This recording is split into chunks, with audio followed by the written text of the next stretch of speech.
सबसे पहले तो इस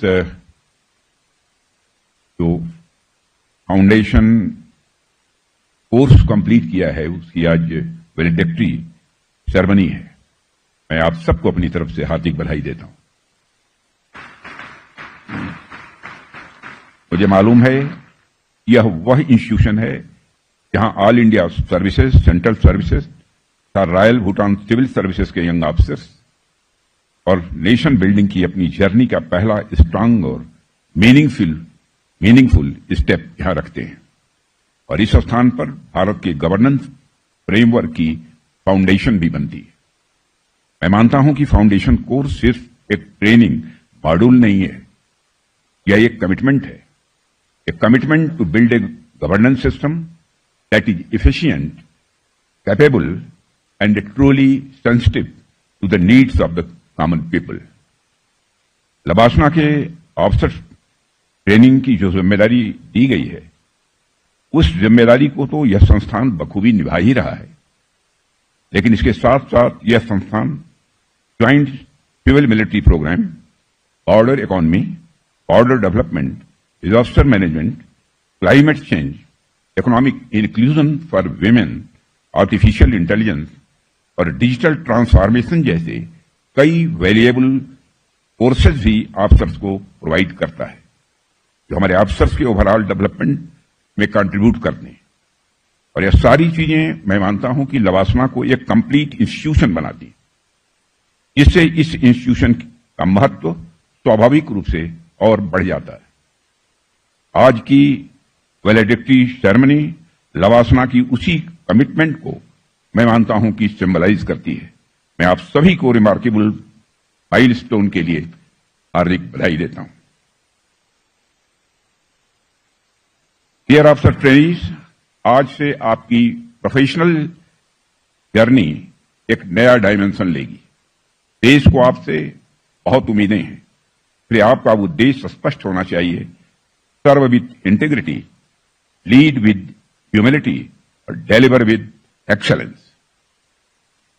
और साथियों, मैं कहना चाहूंगा कि यह सब करते हुए ईगोलेस होना चाहिए, अहंकार मन में किसी भी तरह का नहीं होना चाहिए। और मैं मानता हूं कि जिसके भी मन में अहंकार पैदा हुआ उसकी वैल्यू अपने आप कम हो जाती है लोगों की नजरों में। किसी भी अहंकारी व्यक्ति के प्रति, किसी इगोइस्ट व्यक्ति के प्रति कॉमन मासेज में जो रिस्पेक्ट होनी चाहिए वो रिस्पेक्ट नहीं रहती है। अब जैसे अहंकार के ह के ऊपर लगा हुआ यह पॉइंट है, जिस इंडिविजुअल के पहले यह लग जाएगा, यदि नंबर 1 के पहले यह पॉइंट लगा दीजिए तो नंबर 1 की वैल्यू 1 नहीं रह जाती है, वो 1/10 हो जाती है। क्यों ही आपके अंदर अहंकार पैदा हुआ, स्वाभाविक रूप से आपकी वैल्यू, आपकी कीमत लोगों की नजरों में वो कम हो जाएगी। लेकिन यदि अहंकार शून्य हो गया, आपके मन में किसी भी प्रकार का अहंकार किसी भी सूरत में पैदा नहीं होता, तो आप ये देखिए, individual is equal to 1 is divided by 0। यदि अहंकार 0 हो गया तो 1/0 इज इक्वल टू इन्फिनिटी।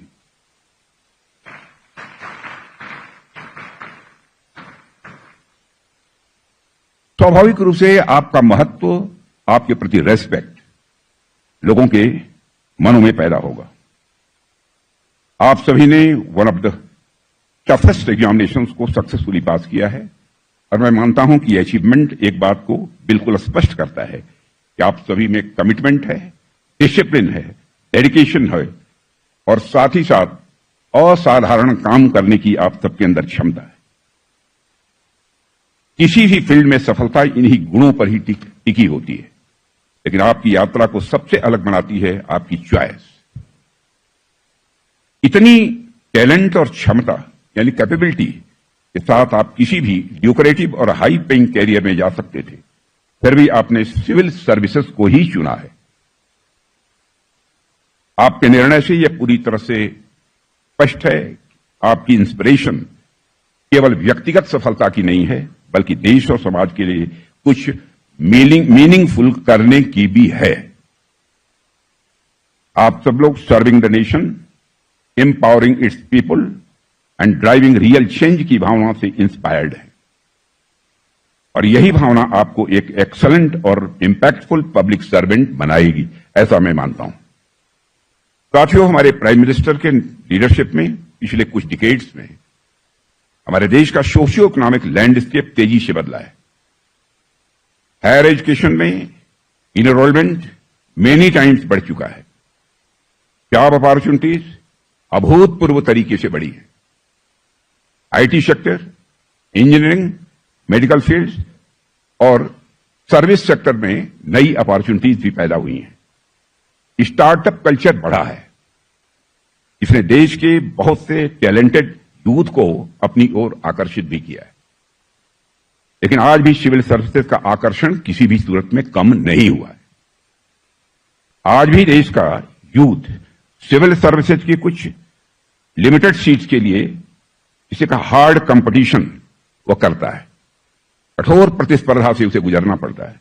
और यह जरूरी भी है, क्योंकि जिस गति से भारत आज समय विकास के रास्ते पर तेजी से आगे बढ़ रहा है, इसे देखते हुए नौजवानों के अंदर उत्साह का, इंतजाम का होना यह बहुत ही आवश्यक भी है।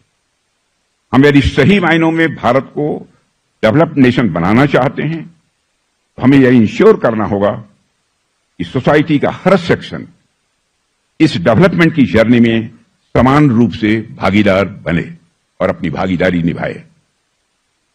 इसी बात को ध्यान में रखते हुए जब आप एक सिविल सर्वेंट के रूप में समाज के वंचित या कमजोर वर्गों से मिलें, उनके प्रति एम्पैथेटिक और कंपेंसनेट रहें और यह समझें कि उनकी वर्तमान स्थिति केवल उनकी क्षमता या हार्डवर्क का रिफ्लेक्शन नहीं है, उसके पीछे अनेक सामाजिक, आर्थिक और परिस्थितिजन्य कारण भी हैं। यही संवेदना आपको एक सच्चा और अच्छा पीपुल सेंट्रिक एडमिनिस्ट्रेटर बनाएगी। और मैं मानता हूं कि बराबर हम सबको बड़े मन के साथ काम करना चाहिए। मेरा यह भी मानना है कि छोटे मन से कोई बड़ा नहीं होता और टूटे मन से कोई खड़ा नहीं होता।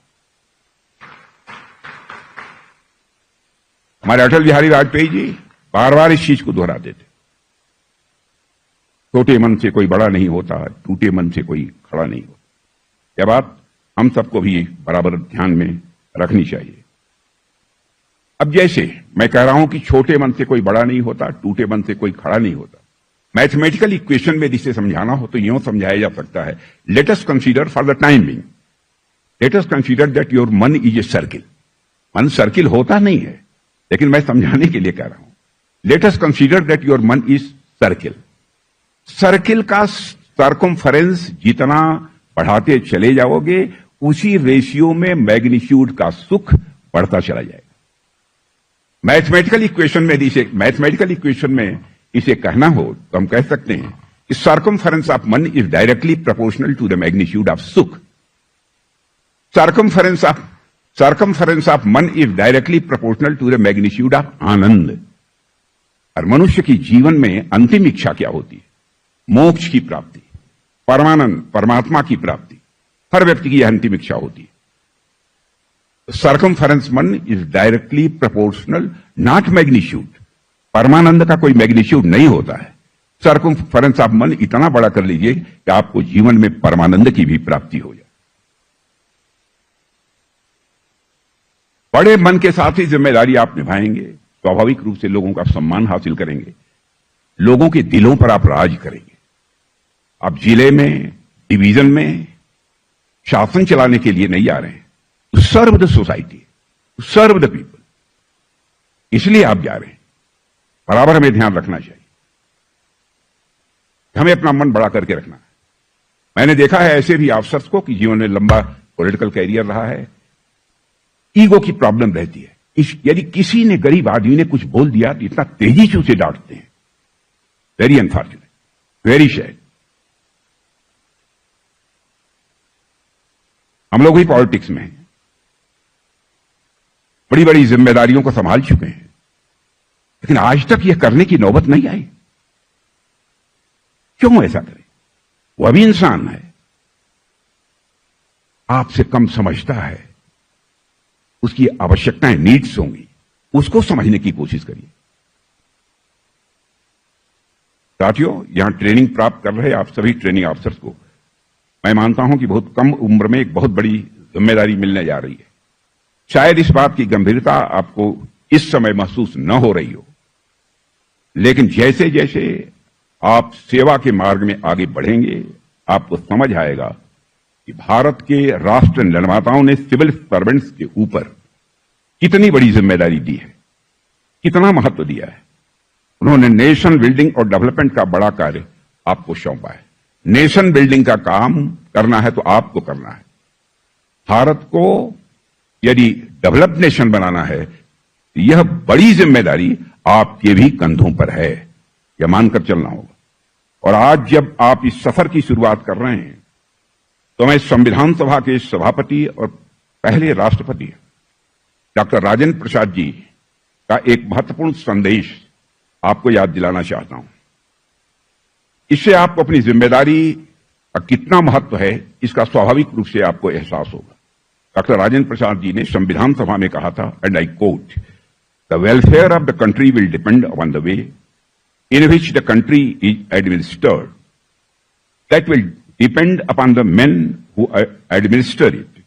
India needs today nothing more than a set of honest men who will have the interest of the country before them, unquote. साथियों, डॉक्टर राजेंद्र प्रसाद जी के शब्द मैं मानता हूं कि सिविल सर्वेंट्स की महत्वपूर्ण भूमिका को यह दर्शाते हैं और आपसे जुड़ी उस बड़ी उम्मीद को व्यक्त करते हैं जो देश आपसे करता है। आपको लेकर देशवासियों के अंदर जो एक उम्मीद है, आप देश की प्रशासन व्यवस्था संभालेंगे, पॉलिसी मेकिंग से जुड़े फैसले लेंगे और पॉलिसीज को धरातल पर उतारने की जिम्मेदारी भी आपके ही कंधों पर होगी। और आपके द्वारा किए गए कार्य कि भारत का फ्यूचर तय करेंगे, भारत का भविष्य तय करेंगे कि भारत का भविष्य कैसा होगा। केवल हमारे डिसीजन ले लेने से ही भारत का भविष्य नहीं बनेगा। वह रोल यदि किसी को, इंपॉर्टेंट रोल यदि किसी को प्ले करना है तो आप सबको करना है। और मैं मानता हूं कि एक बहुत बड़ी जिम्मेदारी है जिसे आपको सक्सेसफुली इस जिम्मेदारी को निभाना है। हम जानते हैं कि सिविल सर्विसेज की रूट्स कॉलोनियल टाइम्स में थी और उस समय अकाउंटेबिलिटी व्हाइट हॉल यानी लंदन में हुआ करती थी, अप्रॉक्सीमेटली 6000 माइल दूर। लेकिन आज परिस्थितियां पूरी तरह से बदल चुकी हैं। आज अकाउंटेबिलिटी यही है आपके अपने आसपास, अपने देश के नागरिकों के प्रति। और आज के सिविल सर्वेंट सचमुच सर्वेंट ऑफ द पीपुल हैं। हम हो चाहे आप हो, सभी सर्वेंट ऑफ द पीपुल हैं। और आपसे अपेक्षा की जाती है कि पॉलिसी मेकिंग हो या implementation, you will respond directly to people's aspirations. और आप लोगों की इमीडिएट जो नीड्स है, जो आवश्यकताएं हैं, उनको भी समझेंगे और उनकी लॉन्ग टर्म होप्स को भी समझने की आप कोशिश करेंगे, ऐसा मैं मानता हूं। You should work with this sense of responsibility and the public accountability. और यही भावना आपको एक कैपेबल, सेंसिटिव और इफेक्टिव पब्लिक सर्वेंट बनाएगी। यही भावना आपको एक कैपेबल, इफेक्टिव और सेंसिटिव पब्लिक सर्वेंट बनाएगी। डियर ऑफिसर ट्रेनीज, देश इस समय विकास के पथ पर तेजी के साथ आगे बढ़ रहा है। इस सच्चाई को मैं ही नहीं बल्कि दुनिया के दूसरे देशों में जाता हूं, वहां के लोग भी स्वीकार करते हैं। अब जैसे देश की इकोनॉमी का जहां तक सवाल है, 2014 में जो हमारी गवर्नमेंट बनी थी, इकोनॉमी की साइज के मामले में हमारा भारत दुनिया के देशों में 11वें स्थान पर खड़ा था। लेकिन पिछले 9-10 वर्षों के अंदर ही जो भारत इकोनॉमी की साइज के मामले में दुनिया के देशों में 11वें स्थान पर खड़ा था, आज वह जंप लेकर दुनिया के देशों में 4थे स्थान पर आकर खड़ा हो गया है। मॉर्गन स्टैनले जैसी हाईली रिप्यूटेड फाइनेंशियल फर्म भी अब यह दावा कर रही है कि शायद 1 साल, 1.5 साल, मैक्सिमम 2 साल के अंदर हमारा यह भारत इकोनॉमी की साइज के मामले में दुनिया के देशों में 3रे स्थान पर आकर खड़ा हो जाएगा। ऐसे में जब आप नौजवानों को, खासकर मैं बैठी हुई इन बेटियों को भी देखता हूं, और आगे बढ़ते हुए देखता हूं तो मित्रों, मुझे बेहद खुशी होती है। और मैं जानता हूं कि हमारी ये बेटियां आज हर जगह अपना परचम लहरा रही हैं। और इस वर्ष के सिविल सर्विसेज एग्जामिनेशन का परिणाम भी इसी बात का एक सशक्त प्रमाण है, जिसमें टॉप रैंक एक महिला ने ही हासिल किया है।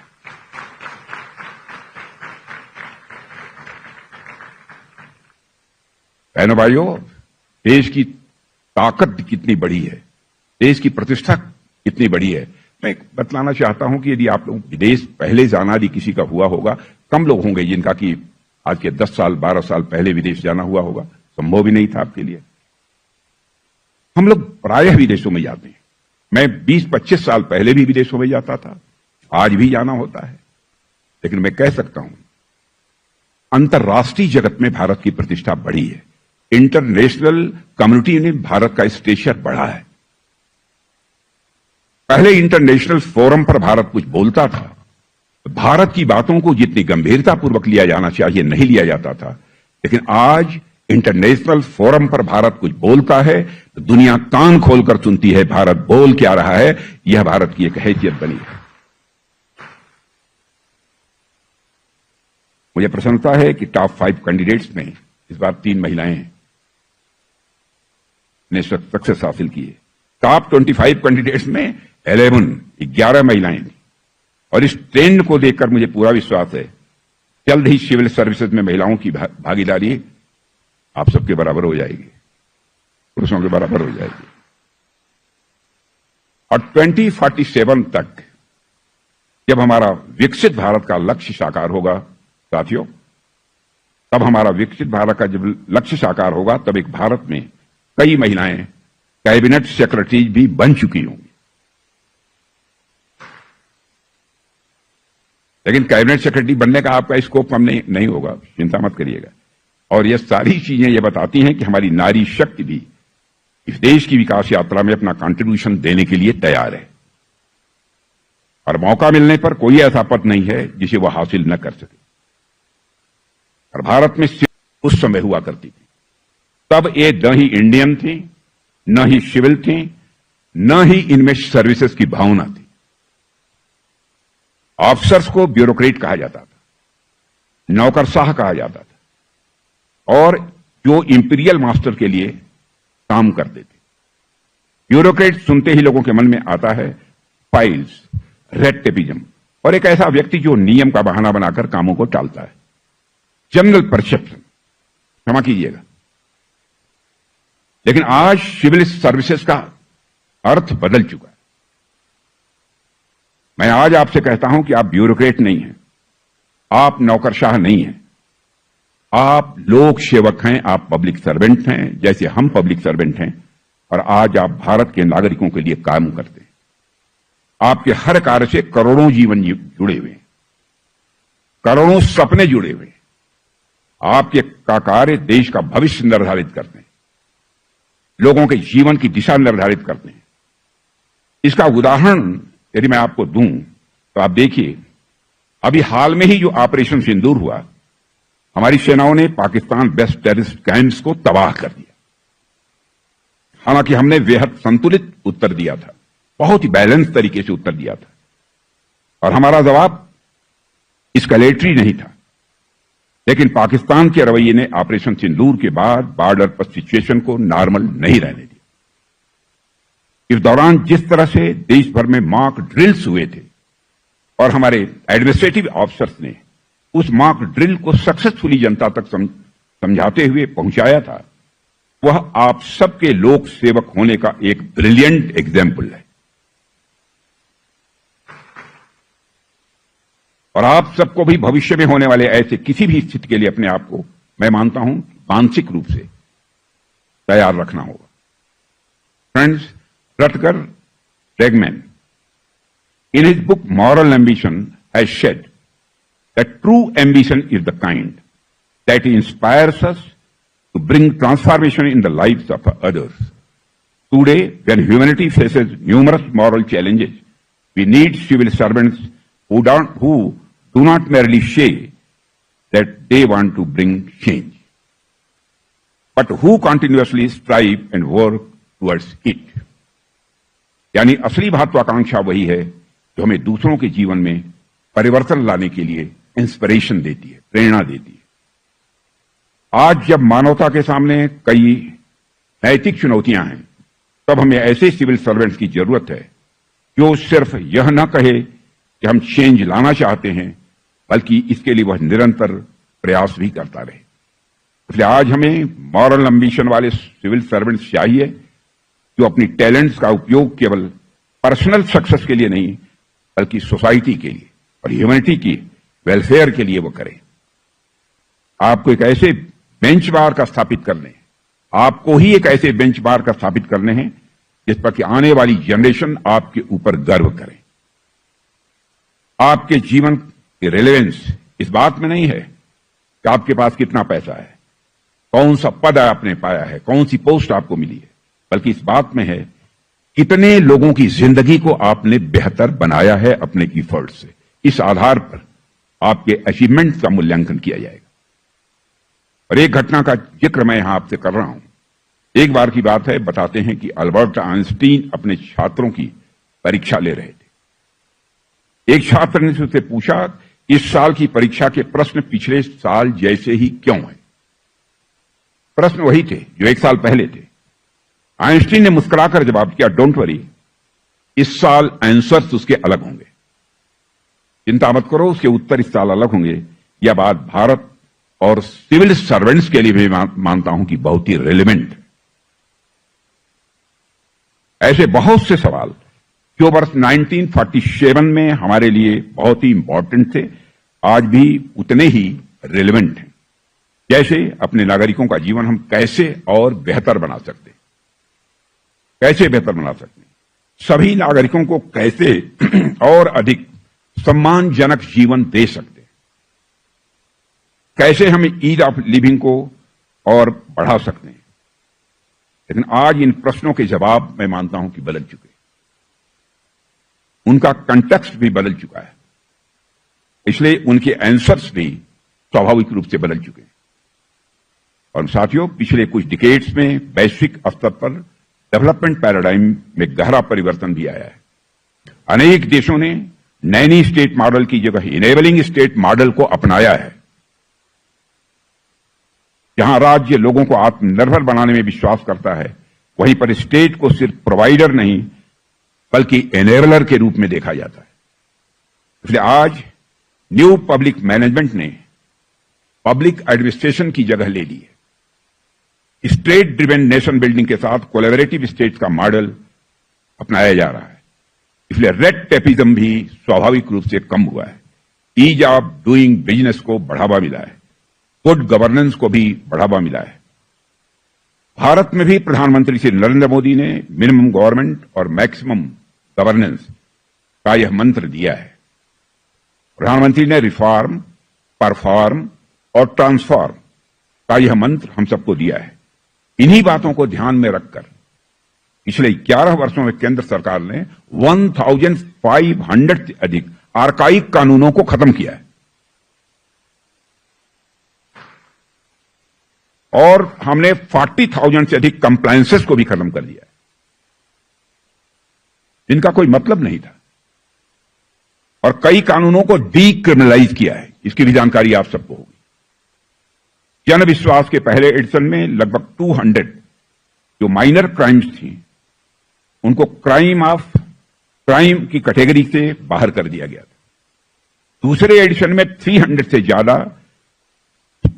ज्यादा जो छोटे माइनर जो क्राइम्स थी, उनको क्राइम की कैटेगरी से बाहर कर दिया गया। छोटी छोटी चीजों में उठाकर जेल के अंदर बंद कर दिया, इसका कोई औचित्य नहीं था। और साथियों, हमने गुलामी की मानसिकता को समाप्त करने के लिए भारतीय न्याय संहिता, भारतीय नागरिक सुरक्षा संहिता और भारतीय साक्ष्य अधिनियम को भी पारित किया है। ये सभी रिफॉर्म्स आज आत्मनिर्भर और विकसित भारत की यात्रा को गति दे रहे हैं। और इस नए परिप्रेक्ष्य में आपकी भूमिका भी स्वाभाविक रूप से बदल रही है। आप प्लेटोनिक गार्जियंस नहीं हैं, बल्कि आप पीपल सर्वेंट्स हैं। Now you are not just providers but facilitators of empowerment. और साथियों, आप लोग पॉलिटिकल विल को धरातल पर उतारने का भी काम करते हैं। मुझे याद है कि जब मैं उत्तर प्रदेश का शिक्षा मंत्री था, उस समय उत्तर प्रदेश में मास कापिंग होती थी। मैं शिक्षा मंत्री नया बना था, एज भी बहुत कम थी। मेरे मन में जब पहले लोगों को नकल करते हुए मैं देखता था तो मुझे लगता था यदि मुझे कभी एजुकेशन में मिनिस्टर बन जाऊं तो सबको मैं रास्ते पर ला दूंगा। शिक्षा मंत्री बनने के साथ ही कल्याण सिंह जी उस समय चीफ मिनिस्टर थे उत्तर प्रदेश के, एजुकेशन मिनिस्टर था। शिक्षा मंत्री बनने के साथ ही मिस्टर करनैल सिंह जी, अभी हाल में ही डेथ हुई है उनकी, हमारे वो प्रिंसिपल सेक्रेटरी हुआ करते थे। मैंने उनसे कहा कि मैं एंटी कॉपिंग ऑर्डिनेंस लाना चाहता हूं, मैं नकल करने की किसी को इजाजत नहीं दूंगा। तो उन्होंने कहा, मुझे बतलाया कि साहब इसका बहुत जबरदस्त विरोध होगा उत्तर प्रदेश के अंदर। मुझे आश्चर्य हुआ, सचमुच हुआ। 2 बार वह कैबिनेट का प्रपोजल लेकर मैं कैबिनेट में गया, दोनों बार सभी ने इसका विरोध किया और कैबिनेट में हमारा प्रपोजल पास नहीं हो पाया। अब एक दिन हमारे मुख्यमंत्री जी बैठे थे, मुख्यमंत्री जी के पास में पहुंच गया। मैंने कहा कि वो काम कर रहे थे, फाइल्स रखी हुई थी। मैंने कहा कि मुख्यमंत्री जी, मैं चाहता हूं कि ये हमारा ऑर्डिनेंस का जो प्रपोजल है ये कैबिनेट में पास हो। तो उन्होंने मेरी तरफ देखा, आयु में हमसे 18 साल 20 साल बड़े थे। उन्होंने कहा चलिए। मैं मंत्री था, मैं चला आया। लेकिन उसके बाद जब कैबिनेट की बैठक हुई तो उन्होंने प्रपोजल बीच से निकाला और पूरी कैबिनेट के सामने रखते हुए कहा था कि हमारे शिक्षा मंत्री की जिद है, इसलिए इसको पास माना जाए। आपको आश्चर्य होगा कि जो हाई स्कूल का रिजल्ट 75%, 80% आता था, यह एंटी कॉपिंग ऑर्डिनेंस लागू करने के बाद 30% है।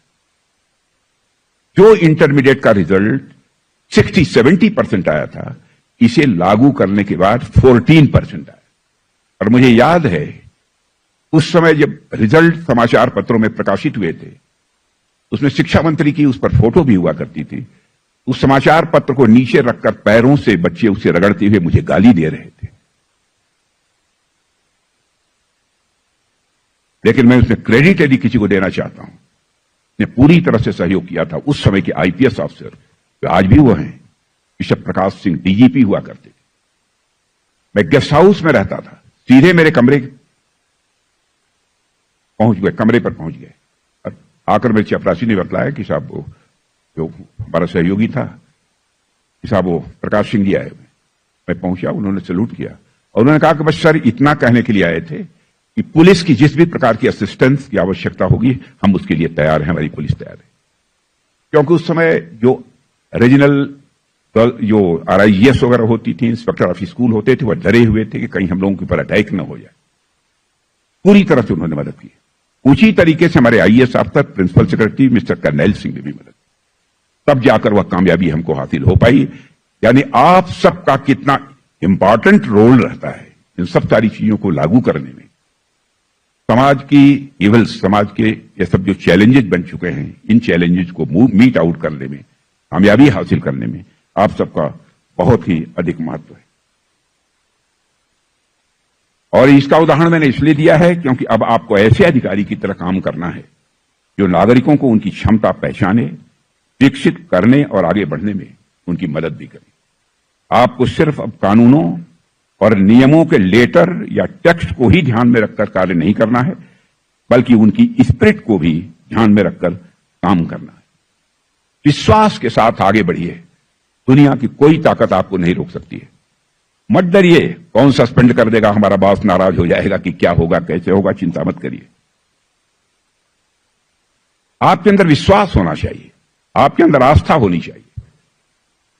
अरे साथियों, मैथमेटिकल प्रॉब्लम्स यदि आस्था और विश्वास से सॉल्व की जा सकती हैं, तो मनुष्य के जीवन की प्रॉब्लम्स आस्था और विश्वास के आधार पर क्यों नहीं सॉल्व की जाती?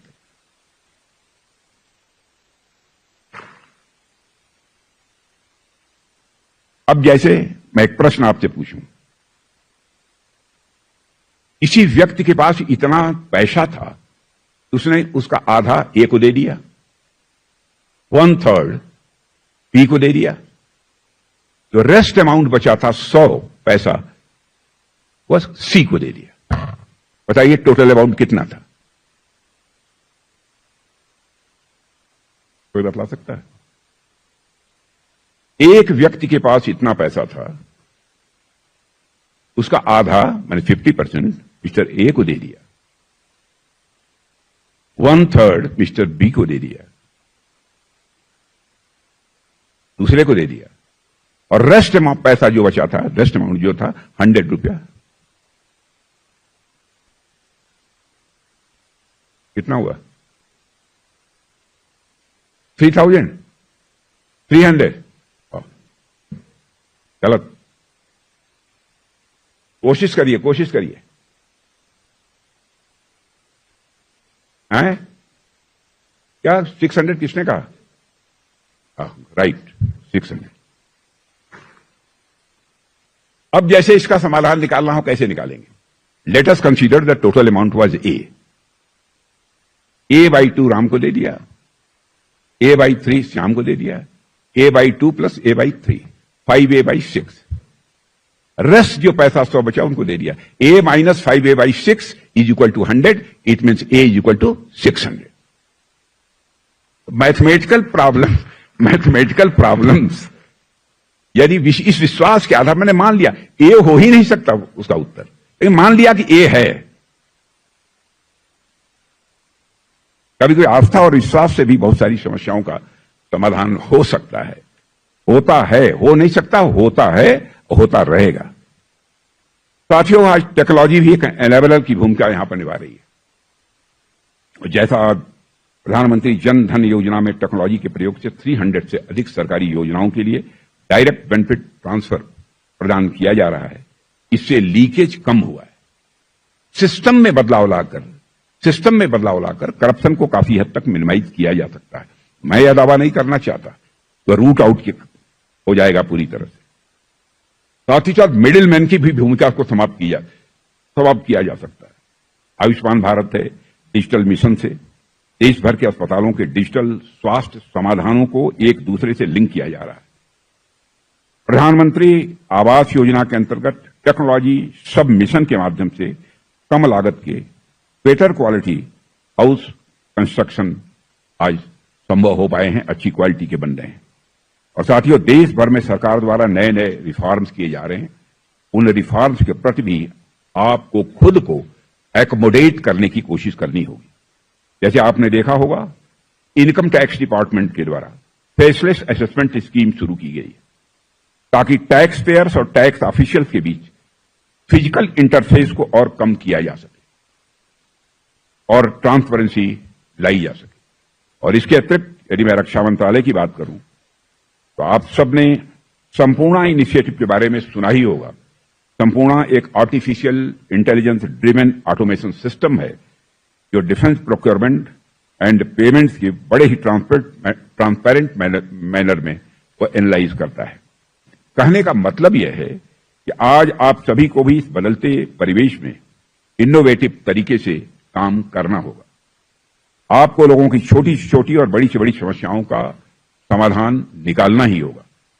एक और बात जो यहां पर बहुत ही इंपॉर्टेंट है, मैं रखना चाहूंगा, वो ये है कि टेक्नोलॉजी हमारे लिए एक मीडियम होना चाहिए, ये एंड नहीं है। टेक्नोलॉजी हमारे लिए एक मीडियम होना चाहिए, ये एंड नहीं है। आपको टेक्नोलॉजी का प्रयोग पब्लिक आउटरीच, एक्सेसिबिलिटी और ट्रांसपेरेंसी बढ़ाने के लिए करना है। टेक्नोलॉजी के प्रयोग से वेलफेयर को बढ़ावा देना है और साथ ही साथ इंक्लूसिवनेस भी बढ़ानी है। एक बात और याद रखें साथियों, आपको सोशल मीडिया के प्रयोग में एनोनिमिटी के सिद्धांत को भी याद रखना है। सोशल मीडिया का प्रयोग रियल चेंज लाने के लिए होना चाहिए, न कि अपनी सेल्फ एग्रेंडाइजमेंट के लिए इसका उपयोग किया जाना चाहिए।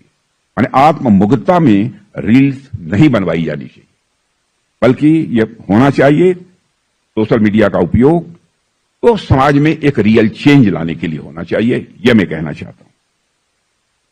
आपकी सच्ची इमेज वे लोग बनाएंगे जिनकी आप सेवा करेंगे, न कि सोशल मीडिया पर फॉलोअर्स आपकी इमेज बनाएंगे। सोशल मीडिया आज पब्लिसिटी का एक बहुत बड़ा माध्यम बन गया है, लेकिन सच्चाई है इसका असर बहुत थोड़े समय तक रहता है। लेकिन लोगों के दिलों में यदि जगह बनानी है, इससे अपने को बाहर करिए, यह मैं आप सबसे आग्रह करना चाहता हूं। डियर ऑफिसर ट्रेनीज, 21 अप्रैल 1947 को सिविल सर्विसेज के पहले बैच को संबोधित करते हुए सरदार पटेल जी ने भी जो बात कही थी, उसे आपको हमेशा याद रखना है। हम इस बार सरदार पटेल की 150th जयंती मना रहे हैं और आज भी उनके द्वारा कही गई बातें हमारे लिए पूरी तरह से रिलेवेंट हैं। जैसी रिलेवेंट उस समय थी वैसी रिलेवेंट आज भी हैं।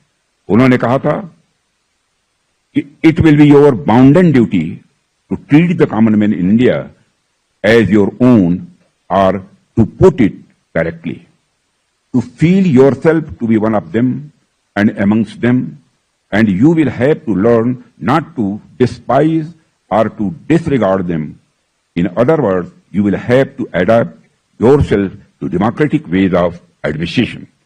और उन्होंने यह भी कहा था, above all, I would advise you to maintain the utmost impartiality and incorruptibility of administration. No service worth a name can claim to exist if it does not have in view the achievement of the highest standard of integrity. इसलिए मैंने कहा हम सबको इस अकादमी का जो मोटो है, शीलम परम भूषणम, उसको चरितार्थ करना होगा। अक्सर ऐसा माना जाता है कि पावर करप्ट, लेकिन मैं मानता हूं पावर करप्ट ओनली वीक। हम लोग भी हैं, लंबे समय से मैं पावर में हूं, क्यों नहीं कोई करप्ट बना देता है? 40-45 साल का पॉलिटिकल करियर है, क्यों नहीं कोई आरोप लगा देता? क्यों नहीं हो सकता? लेकिन जो कमजोर लोग होते हैं उन्हीं को यह पावर करप्ट करता है। The strong use power to do good for others. The strong use power to do good for others.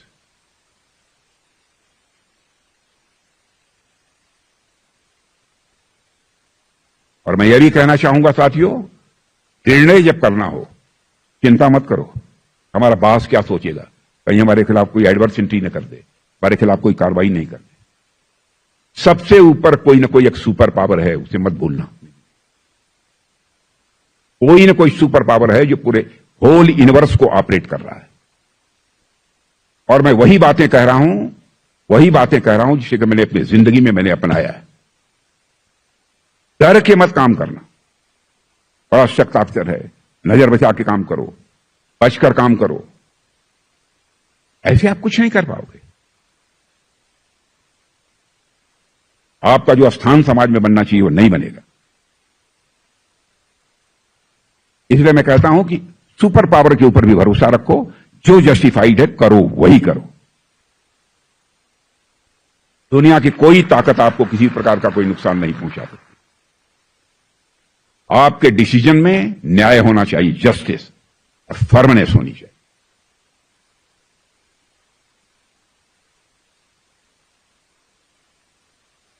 देश की बागडोर आपके हाथ में है और हमारे प्राइम मिनिस्टर के लीडरशिप में हमने बस 2047 तक विकसित भारत बनाने का लक्ष्य रखा है और साथ ही साथ इसे सेल्फ रिलायंट बनाने का भी लक्ष्य रखा है। और हमने एक ऐसे भारत बनाने का लक्ष्य रखा है जिसमें विकास का लाभ सभी क्षेत्रों और नागरिकों और खासकर हमारे युवाओं, महिलाओं, किसानों, OBC, schedule caste, schedule tribes तक और भी पहुंचे। और इस लक्ष्य की प्राप्ति के लिए आप एक महत्वपूर्ण भूमिका निभाएंगे। इसलिए आवश्यक है कि आप स्वयं को लोगों के सेवक के रूप में देखें। आपका कैरेक्टर इनकरप्टेबल हो, आपका आचरण इंटीग्रिटी से परिपूर्ण हो। आपको ऐसा कल्चर बनाना है जो ईमानदारी न एक गुण हो, न ही अपवाद, बल्कि आम जीवन की सामान्य सी बात हो। आपके जीवन में बहुत से ऐसे क्षण आएंगे साथियों जब आपको बहुत प्रलोभन दिए जाएंगे। होता है ऐसा पॉलिटिक्स में, आपको गलत लेकिन आसान या मुश्किल लेकिन नैतिक रास्ते के बीच चुनाव आपको ही करना होगा। लेकिन यदि आपने इंटीग्रिटी से समझौता कर लिया तो आप मानकर चलिए आपका जीवन निरर्थक है। बहुत लोगों को देखिए, जाकर उनकी फैमिलीज को, जिन लोगों ने गलत तरीके से पैसा कमाया है, आपको लग जाएगा पता इसका क्या दुष्परिणाम होता है। और आपको याद रखना है कि आपकी ट्रेनिंग जिस एकेडमी में हुई है उसका नाम लाल बहादुर शास्त्री जी के नाम पर है। उनका पूरा जीवन हमें हर समस्या में, हर दुविधा में, हर परिस्थिति में नैतिक रास्ते का चयन करना यह सिखाता है, चाहे वह कितनी मुश्किलों से भरा हुआ क्यों न हो। और साथियों, शांत और सरल दिखने वाले शास्त्री जी के भीतर अद्भुत साहस और अटूट संकल्प था। डोमिनेट करने में नहीं, खामोशी से बड़े बदलाव लाने में होती है सच्ची शक्ति। उन्होंने यह साबित किया था, सच्ची शक्ति किसी को डोमिनेट करने में नहीं बल्कि खामोशी से बड़े बदलाव लाने में होती है। यह हम लाल बहादुर शास्त्री जी के जीवन चरित्र से समझ सकते हैं। देश के विकास के लिए कार्य करने में यह होती है। और उन्होंने ग्रीन रिवॉल्यूशन को बढ़ावा दिया था लाल बहादुर शास्त्री जी ने, और भारत को आत्मनिर्भरता की लाल बहादुर शास्त्री जी ने राह भी दिखाई। और जब जरूरत पड़ी 1965 के वार में उन्होंने दृढ़ता और साहस के साथ दिखाया कि सादगी कमजोरी नहीं बल्कि यह ताकत है। सादगी या कमजोरी नहीं बल्कि यह ताकत है। उन्होंने जय जवान जय किसान का नारा दिया और दुनिया को दिखलाया, भारत एक वक्त का अपना भोजन छोड़ सकता है लेकिन अपनी स्वतंत्रता और संप्रभुता से किसी भी सूरत में समझौता नहीं करेगा।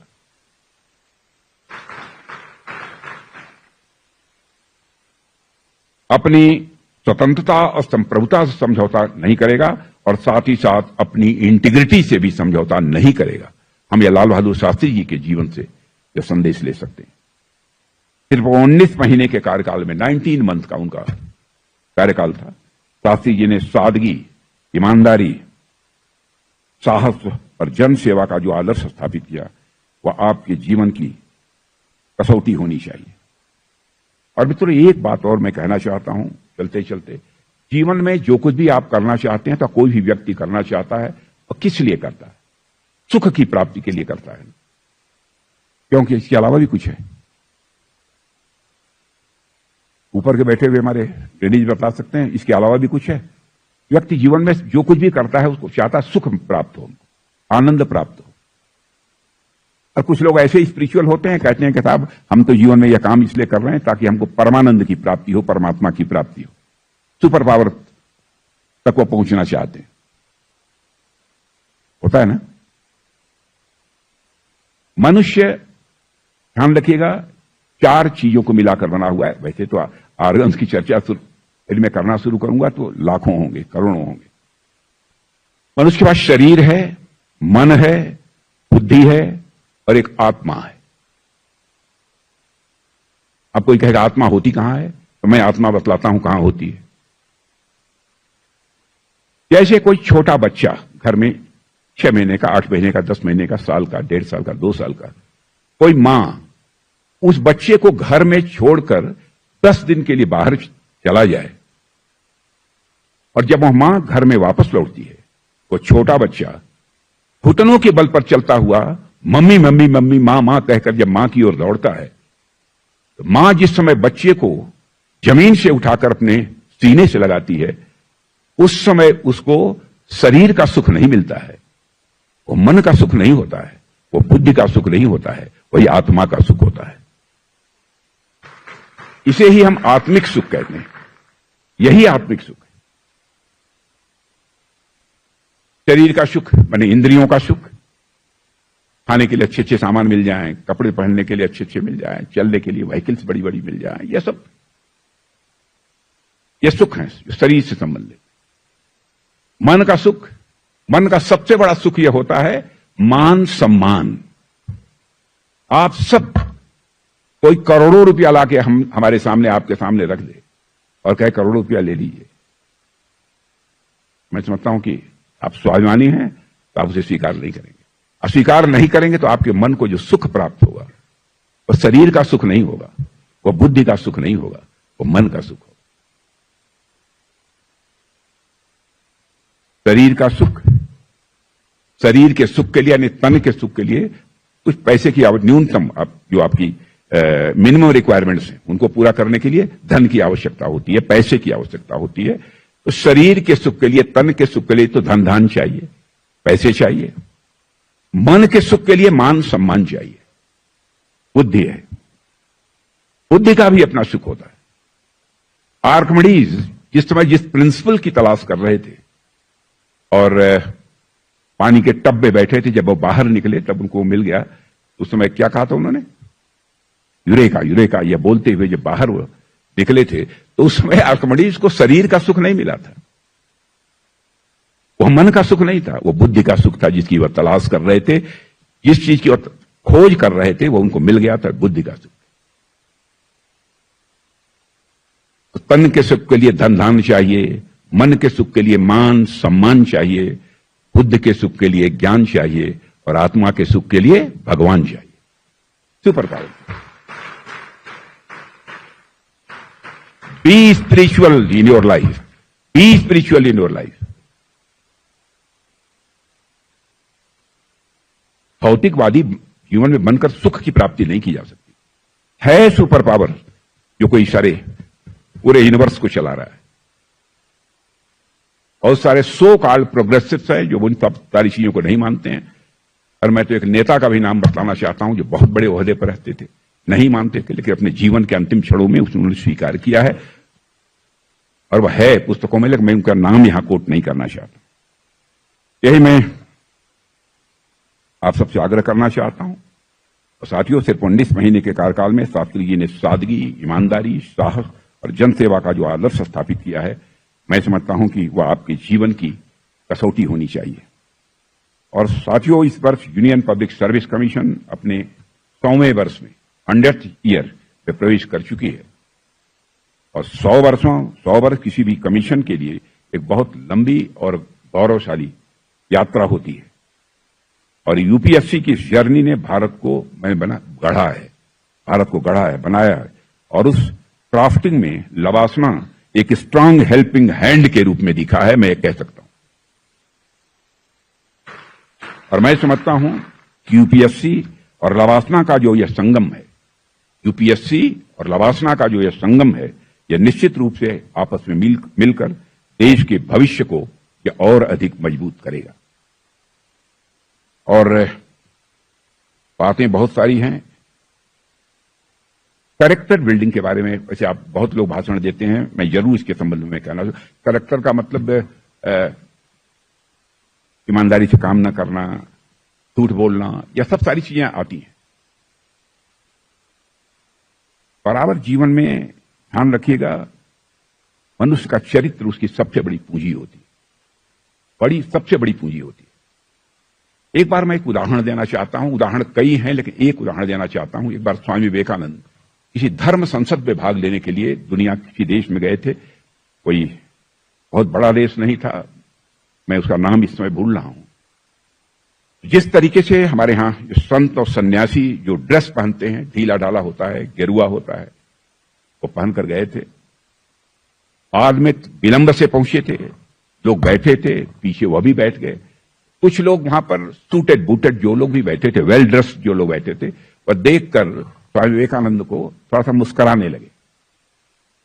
तो स्वामी विवेकानंद समझ गए कि हमारे ड्रेस को देखकर ये मुस्कुरा रहे हैं। तो स्वामी विवेकानंद जब भाषण देने के लिए खड़े हुए, उन्होंने कहा था, in your country tailor makes the man, but in our country character makes the man. Character की अहमियत को हम समझें, यह मैं आप सबसे आग्रह करना चाहता हूं।